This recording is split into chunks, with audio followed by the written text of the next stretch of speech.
There was a time when the world trembled beneath the march of Roman sandals, when the sound of iron striking shields echoed like thunder across continents. Rome, the mightiest empire mankind had ever known, stood tall upon the bones of nations, its banners drenched in the pride of conquest and the blood of honor. But far beyond the marble halls of emperors, beyond the reach of Caesar's legions, another fire was kindling, a fire that no army could extinguish, for it was not born of ambition, but of faith. From the deserts of Arabia, where the sun kissed the sand and the night carried whispers of eternity, rose a people unlike any the world had ever seen. They did not fight for gold nor for the glory of kings. They fought for something far greater. The Romans fought for honor, fleeting, fragile, forged in the applause of men. But the Muslims, they fought for heaven. And when those two worlds met, one bound by empire, the other by eternity, the earth stood still, caught between the might of men and the will of God. There was an age when the Roman eagle cast its shadow over the world. From the burning sands of Africa to the misty forests of Britannia it soared. Proud, unyielding, and unstoppable, each soldier in the legion knew his purpose: to serve Rome, to carve order out of chaos, to bring civilization to the wild. They were men forged in the furnace of discipline. Every movement, every breath, rehearsed to perfection. They fought not as individuals, but as one, an unbreakable wall of shields and steel. Their honor was their strength, their code was their faith. They marched for emperors who promised glory, and for a history that promised remembrance. But honor, my friends, honor is a fragile crown. It glitters only as long as the world remembers your name. And when time washes away your statues, when your empire turns to dust, what remains of honor then? For while Rome was building monuments to men, far across the sands of Arabia, a different kind of monument was rising. One built not of marble, but of faith. A people with no empire, no legions, no gold.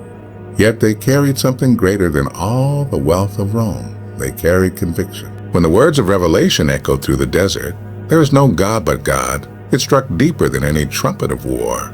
It awakened the forgotten, the enslaved, the wanderers. It gave the poor man power and the weary man purpose. It gave the soldier of faith something no empire could ever command: the will to die without fear and to live without pride. The Roman legionnaire stood tall because he was trained to stand. The Muslim warrior stood tall because he believed heaven was watching. Rome's soldiers fought for honor, for the wreaths of triumph, for the roar of the crowd as they entered the city gates. But the believers, they fought for silence, for a whisper in eternity: "Enter in peace, for you have succeeded." Imagine that clash, the disciplined might of Rome meeting the unshakable faith of the believers. One driven by duty, the other by destiny. One guided by the orders of an emperor, the other by the command of the divine. The sound of swords was the same, but the hearts behind them were worlds apart. When a Roman died, he hoped his name would be carved in stone. When a Muslim died, he prayed his name would be written in heaven. And difference changed everything. For the Romans, war was a craft. For the Muslims, it was a calling. And in that calling lay something that Rome, for all its brilliance, all its glory, could never understand. Because the Muslim did not see victory as something won on the battlefield. Victory was obedience. Victory was standing firm even when the world was against you. Victory was not surviving the war, it was dying with purpose. And so, while the legions of Rome fought for the applause of men, the armies of faith marched for the approval of God. When one sought immortality through empire, the other found it through belief. Empires fall, marble cracks, banners fade to dust, but purpose, true purpose, cannot be conquered. And that was the difference between the legions of Rome and the warriors of heaven. They say a man without purpose is like a ship without a compass, powerful but lost. Rome had legions, discipline, the brilliance of generals, and the iron of empire. But beyond all that, it lacked the one thing that makes men more than conquerors: meaning. To the Roman, victory was a destination, land, gold, honor. To the Muslim, victory was a direction, toward God, toward eternity, toward truth. And that right there is where the sands of history began to shift. You see, Rome believed that glory was earned by conquest. That if a man carved enough stones, spilled enough blood, and pleased enough gods, his name would live forever. But the Muslims, they did not seek to carve their names on the earth. They sought to carve faith into the hearts of men. While Roman commanders plotted the next province to conquer, The early Muslims gathered under the stars, whispering verses that spoke of mercy, justice, and purpose beyond death. For Rome, the battlefield was the measure of a man's worth. For them, the battlefield was only the test of his soul. And when two forces meet, one fighting for the world, the other for what lies beyond it, the world itself trembles. The Romans built monuments for men. The Muslims built men for monuments unseen. For every Roman general who fought for his legacy, there was a believer who fought for his Lord. For every emperor who dreamed of immortality through marble, there was a shepherd who found it through faith. Rome's greatest flaw was never its enemies, it was its emptiness. An empire can stretch from ocean to ocean, but if its heart beats for nothing greater than itself, it is already dying. And so it was that in the silence of the desert a faith was born that could not be measured in provinces or power, but in purity of purpose. When the Romans marched, they sang of Caesar. When the Muslims marched, they whispered, Allahu Akbar. One sought the world's applause. The other sought heaven's acceptance. And history, in its quiet wisdom, remembered which of the two endured, because purpose, real purpose, cannot be built on the shifting sands of pride. It must be anchored in something eternal, something that does not rust or crumble with time. That was the secret the early believers carried, the unyielding conviction that life was not the end, but the beginning of something far greater. The Roman fought to be remembered by men. The Muslim fought to be recognized by God. And when faith drives the hand, even the smallest warrior becomes unstoppable, for no fear can touch the man who already sees paradise ahead of him. No empire can defeat the one who fights not for survival, but for surrender. Not to a king, but to the King of Kings. So when Rome's proud banners met the humble hearts of the believers, history did not record merely a battle. It recorded a revelation, that the strongest armies fall not when their swords break, but when they lose their purpose. And on that day, purpose belonged not to the empire of men, but to the servants of heaven. There comes a moment in every age when flesh meets faith, when the power of men collides with the power of belief. And when that happens, the world holds its breath. Rome had built an empire out of discipline, men who could march 1,000 miles without faltering, who obeyed without question, who fought with precision that turned chaos into order. Their shields formed walls, their formations moved like machines. Each man was a cog in the great engine of conquest. But when those legions looked across the dunes, they saw something they could not measure. Men with no armor of gold, no empire behind them, no generals crowned in marble halls, only faith, only fire. The clash was not just of armies, it was of worldviews. Rome trusted in iron. Islam trusted in the unseen. Legions fought for command. The believers fought for conviction. When the Roman sword met the Muslim's heart, it struck not flesh, but a will that would not yield. For the believer did not fear death, he greeted it, and that terrified the world's greatest empire. Imagine it, a Roman legionnaire trained since childhood, armor gleaming under the sun, facing a man wrapped in simple cloth, eyes calm, lips whispering the name of God. God, one sought victory on earth. The other sought victory beyond it, and in that moment, the empire began to crack.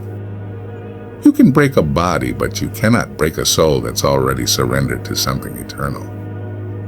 The Romans could kill, but they could not conquer the idea that death was not defeat. They could burn cities, but not belief.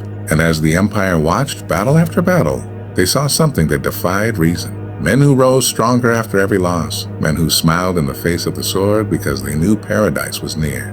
That was the battlefield where flesh met faith. Where the courage of mortals met the certainty of the eternal. The Romans built fortresses of stone. The Muslims built fortresses of spirit. And stone, no matter how mighty, crumbles with time. But spirit endures. Spirit endured. When Khalid ibn al-Walid rode through the fields of the empire, they called him the sword of God. Not because of his blade, but because of the purpose that guided it. He was not fighting for territory. He was fighting for truth. And truth, unlike empires, cannot be conquered. In those days, Rome began to learn a lesson every empire must one day face, that no wall, no army, no emperor can stand against men who fight not for the world, but for what comes after it. The Romans faced warriors who prayed before they struck, who asked forgiveness for their enemies even as they fought them. That was power Rome could neither understand nor defeat. Or how do you fight a man who has already given his life before the battle even begins? The legions fought to live. The believers fought to die well, and in that paradox lay the secret to victory.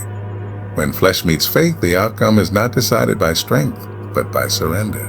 And on those battlefields, from Yarmouk to Qadisiyah, history did not simply record the fall of armies. It recorded the rise of conviction, a new kind of power, one that outlasted swords, kings, and empires. Because when men fight for heaven, even death becomes an ally.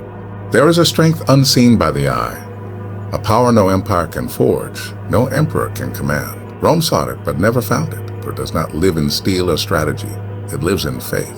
The Romans trained their legions to master fear, to stand when arrows rained and death whispered through the ranks.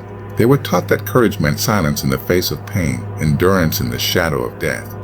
But courage for them was born of pride, not peace. And then came a people who did not master fear. They destroyed it. For how do you frighten a man who walks willingly toward death, believing that beyond the sword's edge lies the garden promised by his creator?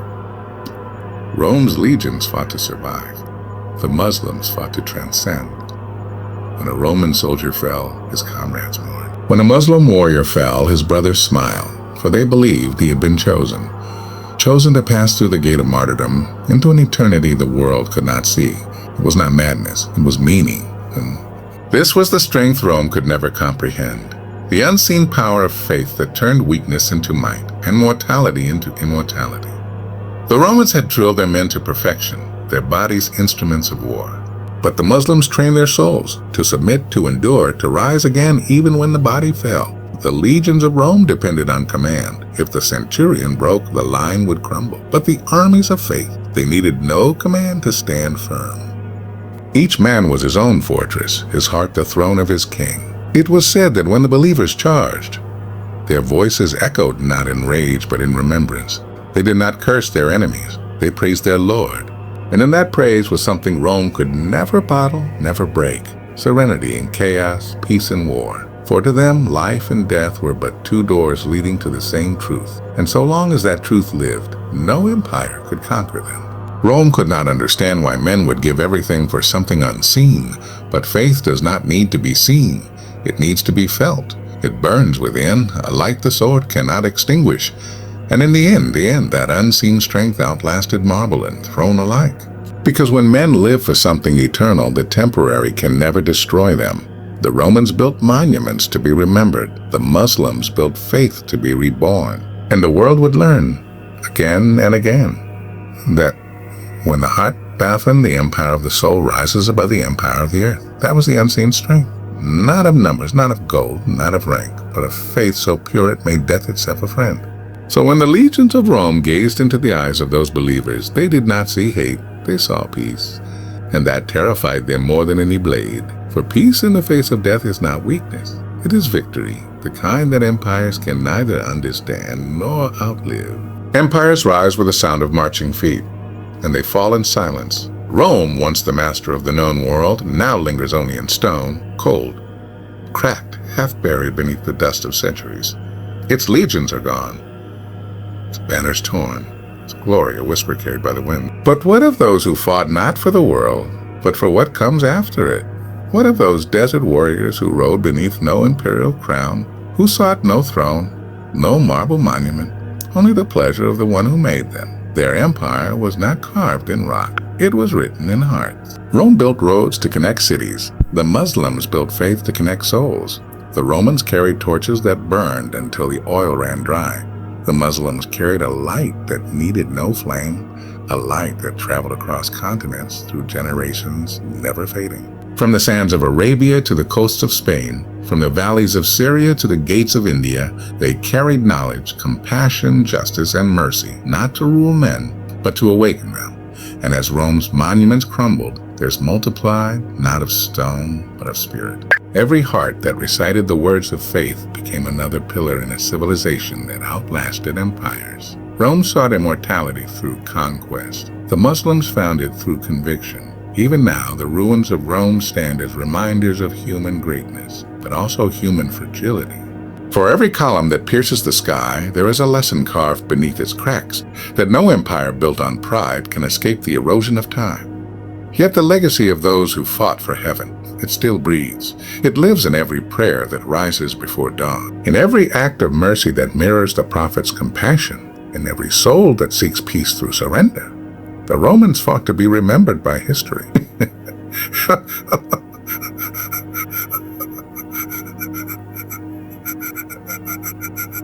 The Muslims fought to be remembered by the enemy. Because what is built upon stone may fall, but what is built upon faith endures beyond the world itself. In the end, honor fades, monuments crumble, and the applause of man turns to silence. But heaven remembers. It remembers those who fought not for power, but for purpose. Not for kings, but for their creator. Not to rule, but to serve. And that is why, though Rome's legions once ruled the earth, it was the warriors of faith who conquered time. Their swords are gone, their banners buried, but their message still walks the earth in every believer who whispers, "We were not made for this world, we were made for heaven." A long pause. The wind stills, the voice softens, almost a prayer. Rome had armies, the Muslims had purpose. And purpose, true purpose, does not die.